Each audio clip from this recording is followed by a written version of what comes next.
you have all this Caribbean music and Caribbean this and that, but no Caribbean DJs or Caribbean people are there. Like I saw this one thing online, something perreo, and I sarcastically was like, "Oh my god, I'm so glad to see more of my people." I know they weren't fucking Puerto Rican, but I was just sarcastically commenting because I was like, "Yo, like y'all ain't Puerto Rican. You can't call it a perreo or this and that."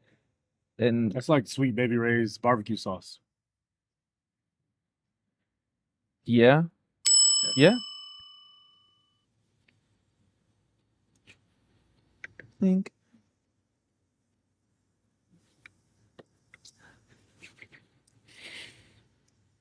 Welcome back, everyone, to another episode of the podcast.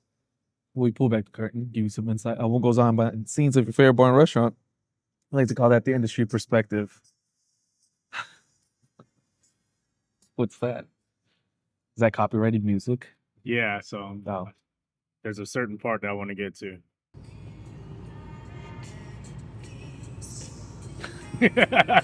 God. I'll cut out the dead space before that, but I didn't. I wanted to get that part man. because I told you this off camera, but you don't know how many questions I've gotten about, hey, are you guys cool? Where you guys at? I'm like, nigga, we busy. And we filmed a bunch of stuff you guys haven't seen. I just released stuff in the order that makes sense. Can you say what's going on? what's up to them? What's up, motherfuckers? Before we get 10, 20 minutes into this and you're like, oh yeah, that's right. I forgot to say the things. But yeah, I told people I was gonna address it, so I kind of jumped straight into that. I was like, yeah, we're good. For those that are asking or wondering, yes, this is a very blue shirt. Yeah. As I was wearing it today, I'm like, this is like really blue, like specifically blue. Yeah. And I'm like, well, I got it because it was like, like it matches. But then as I'm wearing it throughout the day, I'm like, And then I'm passing by this guy that's wearing an all red tracksuit. I'm like, But then I'm like, I'll be fine. Yeah. It's a good thing you stay in this neighborhood. I'll put it to you that way. There's like, okay, I hate to fucking say this, but I'm good. It reminded me of that fucking episode of the Boondocks where they're talking about the N-word moment. And then like it shows the two black guys that bump into each other and they do that. And then he bumps into the white dude. He's like, man, what the fuck? He said, wait a minute. I'm white. And for a second I was like, wait a minute. He's not going to press me. I was like, he was affiliated, but I'm like, he's wearing all red. I'm wearing this very blue shirt. Yeah. I'm like, I think the closer you get to Dodger Stadium, the more it's okay to wear it. Yeah. We're not too far from Childish Ravine, so we're it's okay. We're in the acceptable radius right now. And there's you go past the 10, different story. And there's probably a game going on. So I think there are reasons. When you go past the 10, then you're like, you're kind of risking it now. Yeah, but it's a very blue shirt, and I'm like, you know what? And then I had the hat that with the Cubs with the C. You know what? I just wasn't doing myself any favors today, but that's okay. It's okay. Well, I didn't take any chances in my life recently, so I don't have anything to report on that. Oh shit! I got nothing there. Yeah, I got nothing there. Yeah. So how you been, man? Like, good. I celebrated a birthday. So that was cool. Happy belated. My Jesus year, I guess. So I don't know what that means. 30. Is that 33? 33. Oh, yeah. 33. I don't know. Feels the same like 32, but different than 30, I guess. Because 30 just felt like 29. Like, felt like 29 all over again until you got closer to 31. I can't think that far back. 33 just feels like 32 extended, but very different than 30, I guess. I don't know. 32 as a leap year? Yeah. I don't know. All right. All right. Yeah. Anyways, it was last weekend was really interesting. We had a really cool event hosted by these two wonderful ladies. Shout out to Chloe and Anna. Let me make it clear. They're Puerto Rican, so they threw an event that was Puerto Rican centered, called it Hangeo. It was really cool. It was dope. I had a chance to chat with them a month ago because I had seen they were throwing this other event called in Chinchorro, which they do in Elysian Park, which another one's coming up May 17th. Definitely go check them out. And I saw that and I'm like, man, we gotta have something like that at High Tide. You know, we gotta do that. Met with them, chatted with them, and they had like that. Oh, I don't know if we can do it. This and that. I'm like, just do it. Just do it. You have nothing to lose, everything to gain. I'm like, just like do it. People want this, and I personally want to see this, but I want to see it done right by Puerto Ricans. You know, not by Puerto Ricans, but not just for everybody, but curated, crafted, and hosted by Puerto Ricans. That's what they are. We had a chat, we had a talk, and definitely it was cool to find out that they were doing it. And I'm like, all right, dope. And it went off amazingly, swimmingly even. They had another Puerto Rican chef come through and make some food. Food was great. Music was phenomenal. It was more than just Bad Bunny, because there's more to reggaeton than just Bad Bunny. I know, so for some of you other DJs out there that throw your reggaeton parties, it's hard to believe that, but there's more to reggaeton than just Bad Bunny. I think they maybe played 5, 6 Bad Bunny songs throughout the entire night. Okay, that's pretty good. So they kept it like old school reggaeton and dug deeper in the bag and played some songs that I hadn't heard in a minute and this and that. And so it was like, no, we're gonna do Puerto Rico. Like, we're gonna do all the dope reggaeton songs, the ones that you know and love, some you may not have heard, some you haven't heard in a long time. And then they had some pleneros come by and play. You know, the people that were playing with Bad Bunny with on some of his songs and throughout his tour. So they had them come by and play, and it was so dope hearing that music, because I hadn't heard it like live, and I think since the last time I've been in the island, which was over 10 years ago now at this point. Yeah. So it was really, really dope. For those that don't know, Plena's kind of like, you could call it like the traditional music of Puerto Rico. It's kind of like, it's up there with like bomba and everything like that. Like, it's just like, it's I guess folk music is the best way to explain it. It would be like our version of, it would be like Puerto Rico's version of the blues, almost, in a sense. So that would be like the music that, you know, that we do. So that's the best way to explain it for those out there wondering. That would be like Puerto Rico's version of the blues, I guess. Yeah. Heavy on doing like acoustic and instruments and acapella, like nothing electric really. It's just all acoustic instruments. Anyways, they did that. It was cool. It was dope. It was awesome. My biggest thing with that was it was curated by Puerto Ricans, and they did it right, which I had full faith they would do. So shout out to them. It would really be dope to have them on here too and chat with them. I think that'd be cool. Give me 1 second. It was cool, and I've kind of been, I don't want to say I've been talking shit online, but I've made it a point to make it known. Oh, you using a hover? Too. Yeah, you hover. I wonder if they're looking at us. Well, let me get a green laser pointed. FFA will be on my head. What's the FFA? We have FFA. Both lights on. Do we need both lights on? Yeah. Okay. The color balance is helping out. I was just wondering. Mm-hmm. Yeah. All right.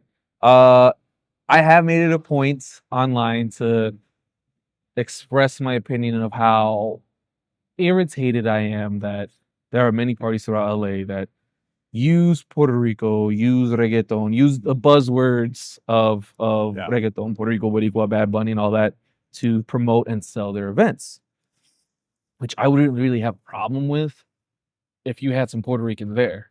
Like, I saw this tweet once. It was like, oh, perreo this, you know, woo woo. And there's not, as like, you have all this Caribbean music and Caribbean this and that, but no Caribbean DJs or Caribbean people are there. So like, how is it going to be perreo without fucking, like, I saw this one thing online, like a TikTok, and it was like something perreo, and I sarcastically was like, oh my God, I'm so glad to see more of my people. I know they weren't fucking Puerto Rican, but I was just sarcastically commenting because I was like, yo, like, y'all ain't Puerto Rican. You can't call it a perreo or this and that. And that's like Sweet Baby Ray's barbecue sauce. Yeah. Like, that's what it sounds like to me. Yeah, it's that. You're just taking what you can and then just doing that. Because then you go to these events and again, not that I have a problem with Bad Bunny, but it's like mostly Bad Bunny, a few of the popular reggaeton songs that were popping like maybe 10 years ago, and then that's pretty much it. And then they throw everything else, and it's like, so yeah, I don't know. I know people are gonna keep doing it regardless. Yeah. Which means I'm gonna keep talking shit about it anyway. Yeah. So it's like, yeah, you can't. No shade. You can't have a perreo event, a reggaeton perreo, whatever, if it's no Boricuas, no Dominicans, Panamanians. I'll give you guys that one, Panamanians. But like, if you're, I can say this because I'm half. It was like a bunch of Mexicans throwing a perreo party. That doesn't make sense, bro. Like, it's like if Puerto Ricans try to throw like a Harabanda and they were doing that like. That wouldn't make sense. Like, no, you don't want Mexicans doing it. Just it's the same thing, man. It sounds a little nitpicky, like, nah, Paulo, you're reaching. Like, I'm not reaching. But that was pretty much it. It was a cool event. It was nice to see that. It was beautifully done. Oh, and the neat little tiny little detail that it mattered so fucking much, which reinforced that like this was in good hands and I know they were gonna do it right. Is they took speakers and put them like where the planters and plants are, and then they went on YouTube and played like a 10-hour loop of Coqui sounds. And I'm like, see, nobody who's not Puerto Rican that throws these parties that uses Puerto Rico would ever think to do that. Yeah. And it's little details like that. That's really fucking cool. They had these little boxes of like Malta Goya, like the drink and everything, and then the Dole banana boxes that you commonly see. But like it's just like little details like that. They had the little Coqui sounds playing, like so you go get food and you hear it. And it wasn't super loud, but it was just enough where you're like, is that okay? Like it's little things like that non-Boricos wouldn't think to do because you guys don't get it. You don't really understand or appreciate. You're just doing it because it's popping. But it's that shit. I'm like, I knew it. See, I fucking knew it. Yeah. So, I mean, other than that, decent weekend. Whatever. Nothing too crazy. We had salsa night. Went popping. It was cool. It was dope. But yeah. So it was dope. I was really happy about that. That's what's up. Mm-hmm. Nobody really got on my nerves. I was just chilling. I was yeah, that's it. Cool. Mm-hmm. That works. Yeah. My weekend was slow. Slow? Yeah, we were very slow. I had a feeling we would be. With the light rail going out to Beverly Hills now. Oh yeah, everybody's riding the D now. Yeah. So the homie you forgot the fucking bell. Yeah. The homie Tams was saying that one of her friends either designed or helped design that shirt, and that was pretty funny. She designed the D shirt. Yeah. The D shirt. Honestly, D shirt. Ah, that's nice. It was a D shirt. Okay. D shirt. They helped our happy hour though. I will say that. Oh, really? Like, yeah, our happy hour was pretty good because a bunch of people who were riding the D came in like one big group, almost 20 deep, and it made like our whole happy hour. And the rest of the day sucked. Like it was like a ghost town. And because that opened on Thursday or Friday? So that was the first day, and I overheard them saying that they were surprised at two things: how clean and nice everything was, which I mean, it's new, so it's supposed to be that way. So I would hope clean, so. But like how everything was running smoothly. And I was like, yeah, it's the first weekend. It should be running smoothly. But the other thing is because they were saying like, oh, so many people were riding.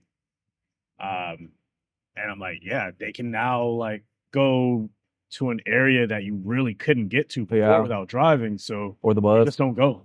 Or the bus for sure. Bus. That took a long time anyways. It's not worth it. Yeah. So a lot of restaurants and bars that are over there, you know, that people maybe even heard of or maybe they used to go to or whatever. That was, to me, that was their opportunity to go over there. Different museums and all the other stuff. It's easier to get to WeHo now. Yeah, it is. It's so much couple blocks away from me. A couple blocks, but a lot closer than before. Yeah. Way fucking closer. Way closer than... It's got to be, what, 10 minute, 10, 15 minute bus ride, maybe? Or from the last stop to WeHo, it's got to be 10, 15 minutes. Yeah. No more than 15. No more than 15. But for people not in LA, I know this is a very LA conversation, but the way that the metro would go is it go through downtown, and then it goes all the way around to Hollywood. So it goes up and around to Hollywood. But WeHo is way over in this other area that the train doesn't get to because then it goes up to North Hollywood. So in order to go to WeHo, and you got to drive, or you got to get an Uber. You've got like a lot of work.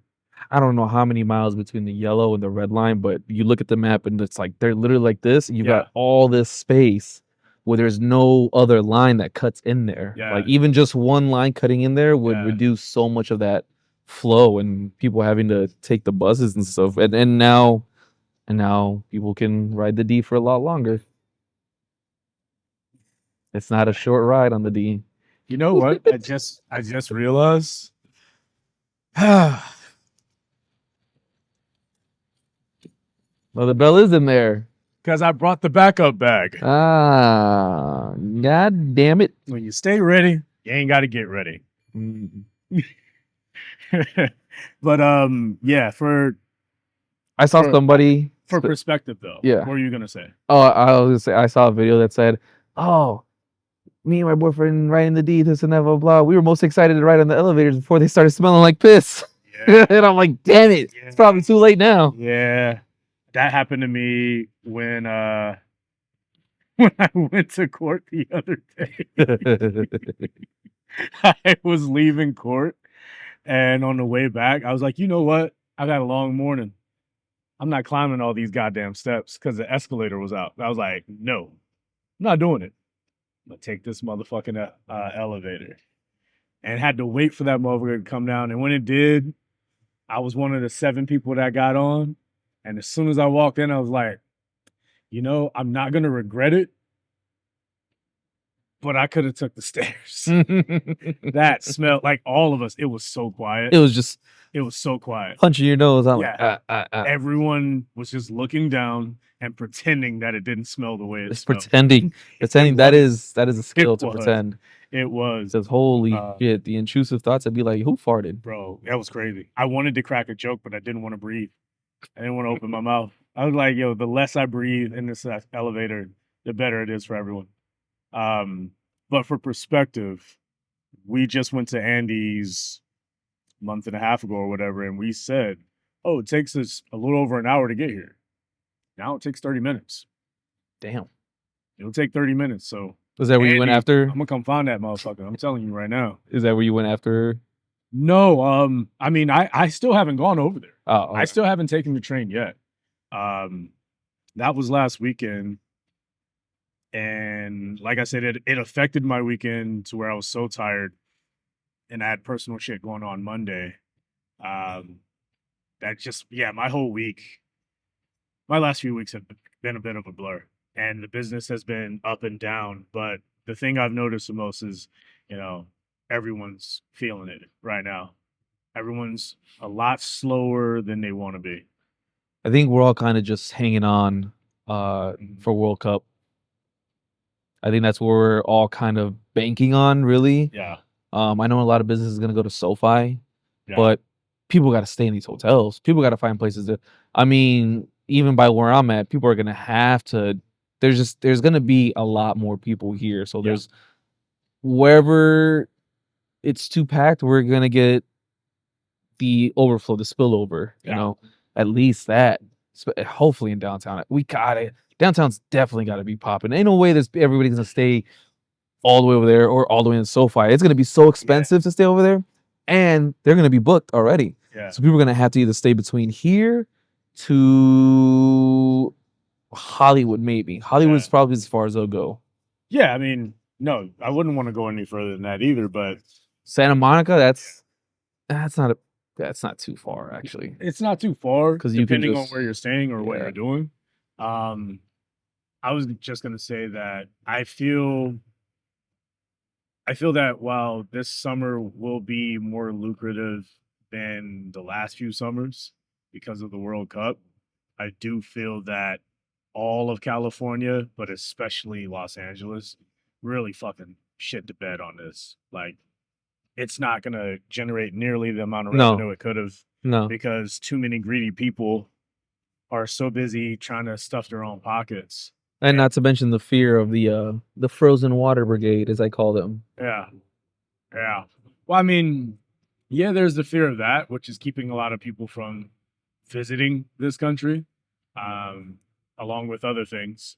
But I'm just saying, when you think about how downtown looks, um, not just from a homeless standpoint, I mean, from so many businesses being closed. Yeah. Even if you do get people who are down here, I mean, we got the Intercontinental was literally right fucking there, pointing right at it. I'm looking right at this bitch. But where are they going? Be staying there. Where are they going? They got the rooftop bar and the rooftop restaurant. They can just stay right there, or they go right here across the street. Or I mean, there's only so many places they can go because so many places have closed because there's more incentive to have vacant space than Like, yeah, you're absolutely right. Yeah. There was no preparation for this. Like, it really did drop the ball. And this could have been a chance for downtown Los Angeles to bounce back, like really slingshot forward. Yeah. But it had to have started last year. It should have started last fucking summer in preparation for this. Right. Like, more businesses should have been able to. Whoever owns these fucking buildings should have been like, let me invest in these properties and you can make more. I don't know, man. I don't know if I doubt I've said this on camera, but I know having conversations with people last year when they sent the National Guard to LA, I remember having conversations with people and being like, yeah, World Cup is fucked. You know, a lot of people were saying World Cup is fucked, but I was speaking on the level of what's happening now, because there was so much damage being done at the time we should have been building up, like you just said. And it's just that's just such piss poor management, you know, of a situation, and piss poor ownership. And I mean that for all owners, all of them, because, well, I mean, not all of them, you know, like a Brandon and Alex, that and Brandon, Brandon and Alex sounds like a fucking law firm. Like those Brandon and Brandon, Alex and Associates. But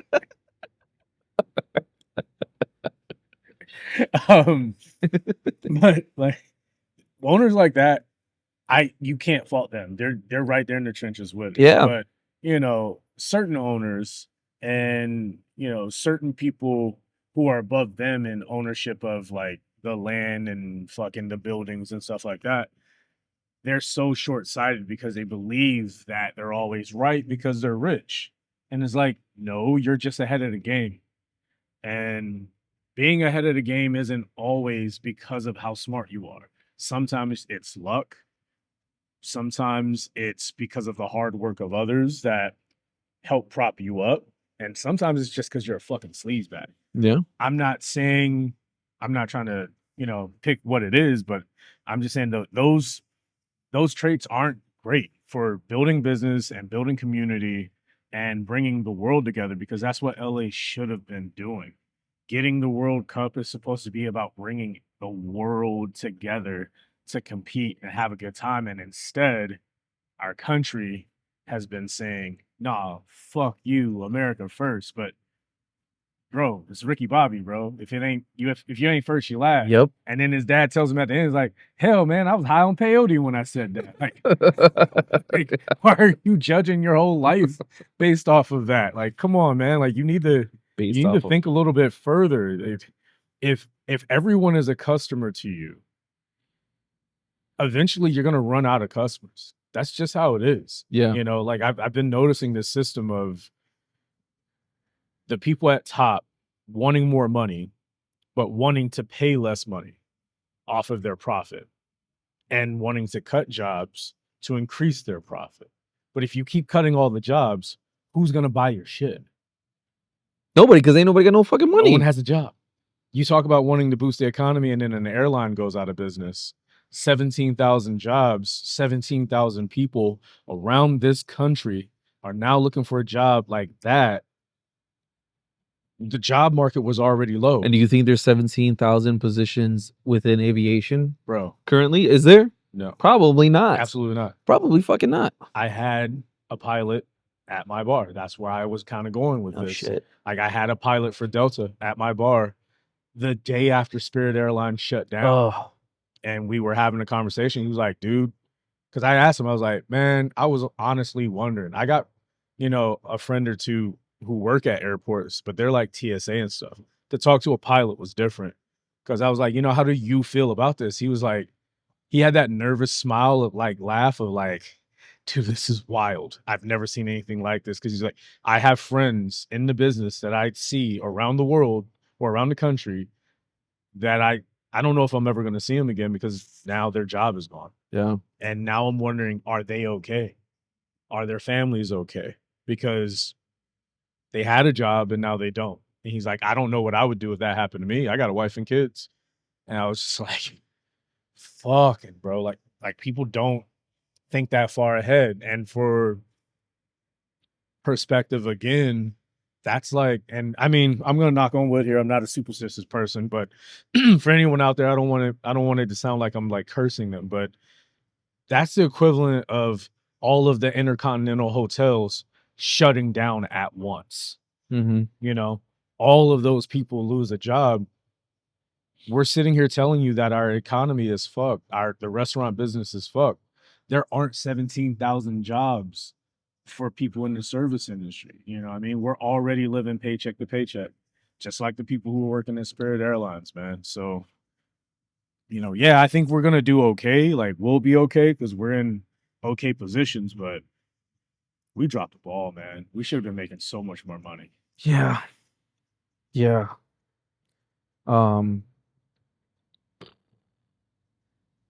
Yeah, fuck, I don't know. That I almost had forgotten that had happened.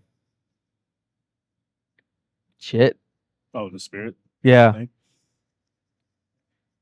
So, I will say this. The one good joke that came out of that conversation that's been stuck with me, that I wrote it down, left it as a note for myself, and I saw it again for the first time yesterday. Him and I are talking, and we came to the conclusion that Spirit Airlines was the dive bar of air travel.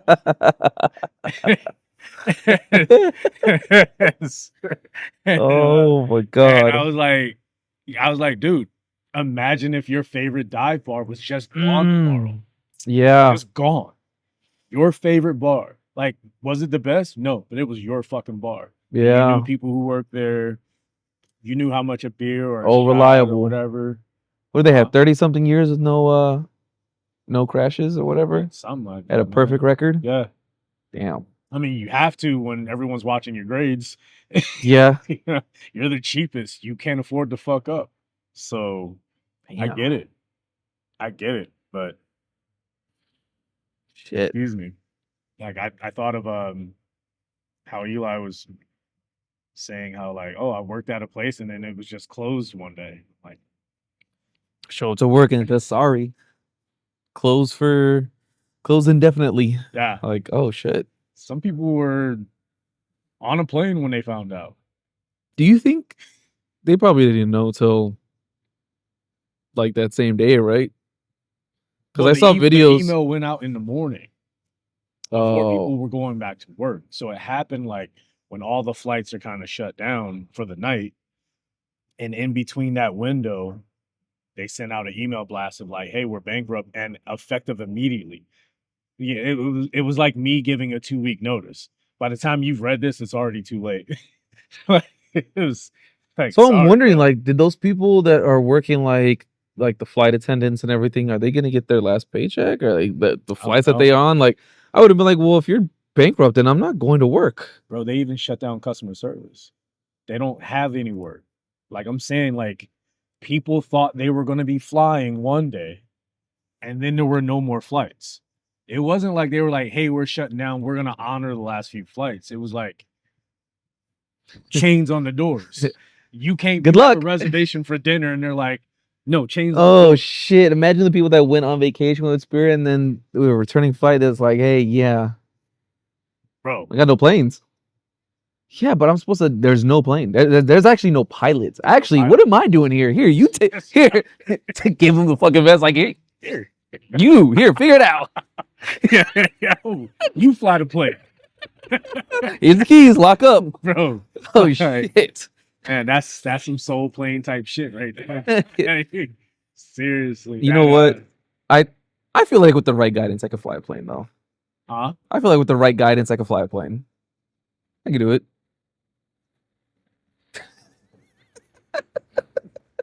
I don't even know to say what I was thinking. I thought nothing that I could say on camera. Oh god. Like that's how bad all of my jokes were. They were worse than the jokes at the Kevin Hart roast. Oh. I didn't have to watch it. I just saw how the internet reacted, and I was like, "Yep, Cat Williams had some words. yep." Oh man, that's He had many words. that's. I haven't seen what Cat's had to say yet, but I just remember a certain friend when I talked about Kevin Hart last year. They were like, "Kevin Hart's a little bitch." I was like, "Ooh." And I then texted my homie today. I was like, "I think about that text once a month." and Cat Williams said what he said. It's like, oh, uh-oh. So what happened? Yeah, I haven't seen what he's said yet. I just know Regina Hall's face. Man,